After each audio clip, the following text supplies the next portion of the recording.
होलिका दहन हिंदू धर्म में होलिका दहन का आयोजन बड़े हर्षोल्लास के साथ किया जाता है। इस पर्व को फाल्गुन मास के शुक्ल पक्ष की पूर्णिमा तिथि के दिन मनाया जाता है। साथ ही इससे जुद्धि कथा का भी विशेष महत्व है। हिंदू धर्म में कई प्रमुख व्रत एवं त्योहार हर्षोल्लास के साथ मनाए जाते हैं, जिनमें होली पर्व का विशेष महत्व है। होली पर्व की शुरुआत वास्तव में होलिका दहन से होती है। धार्मिक मान्यताओं के अनुसार होलिका दहन पर्व को बुराई पर हुई अच्छाई की जीत के रूप में धूमधाम से मनाया जाता है। पुराणों में होलिका दहन के संदर्भ में नारायण भक्त प्रहलाद की कथा को वर्णित किया गया है, जिसमें बताया गया है कि कैसे अत्याचारी राजा हिरण्यकश्यपु ने पुत्र की हत्या के लिए षड्यंत्र रचा था, जो भगवान नारायण की कृपा से सफल नहीं हो पाया। भारत के विभिन्न हिस्सों में होलिका दहन को छोटी होली और होलिका दीपक के नाम से भी जाना जाता है। साथ ही इस पर्व के आध्यात्मिक और वैज्ञानिक कारण दोनों छिपे हुए हैं। कब और कैसे मनाई जाती है होलिका?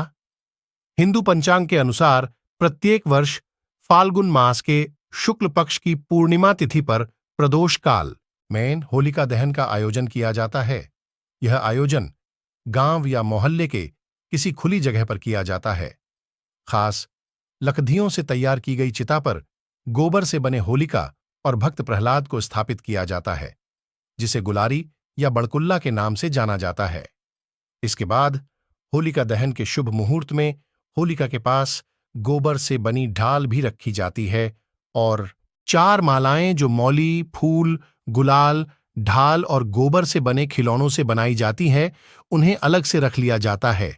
इनमें से एक माला पितरों के नाम समर्पित होती है, दूसरी माला हनुमान जी के लिए, तीसरी शीतला माता और चौथी माला घर परिवार के लिए रखी जाती है। होलिका दहन पूजा विधि होलिका दहन की पूजा में रोली, माला, अक्षत, गंध, पुष्प, धूप, गुददा, कच्चे सूत का धागा, बतासे, नारियल एवं पंचफल इत्यादि पूजा की सामग्री के रूप में एक थाली में रखे जाते हैं। इन सभी चीजों को होलिका दहन के समय होलिका के पास रखा जाता है। फिर श्रद्धा भाव से होलिका के चारों ओर 7 से 11 बार कच्चे सूत के धागे को लपेट दिया जाता है। होलिका दहन के बाद सभी सामग्रियों को एक एक करके होलिका में आहुति दी जाती है और फिर जल से अर्घ्य प्रदान किया जाता है। इसके पश्चात होलिका दहन के बाद पंचफल और चीनी से बने खिलौने इत्यादि को आहुति के रूप में समर्पित करने का विधान है। होलिका दहन की कथा किंवदंतियों के अनुसार पृथ्वी पर हिरण्यकशिपु नामक एक राजा शासन करता था, जो भगवान विष्णु का सबसे बड़ा शत्रु माना जाता था। उसने अपने राज्य में सभी को यह आदेश किया था कि कोई भी ईश्वर की पूजा नहीं करेगा, लेकिन उसका पुत्र प्रहलाद भगवान विष्णु का परम भक्त था। जब हिरण्यकशिपु ने अपने पुत्र को भगवान की पूजा करते हुए देखा तो उससे सहा नहीं गया और अपने ही पुत्र को दंड देने की ठान ली। हिरण्यकशिपु ने प्रहलाद को कई बार कष्ट देना चाहा, लेकिन भगवान विष्णु ने हर समय प्रहलाद का साथ दिया। अंत में अत्याचारी राजा ने अपनी बहन होलिका से मदद मांगी।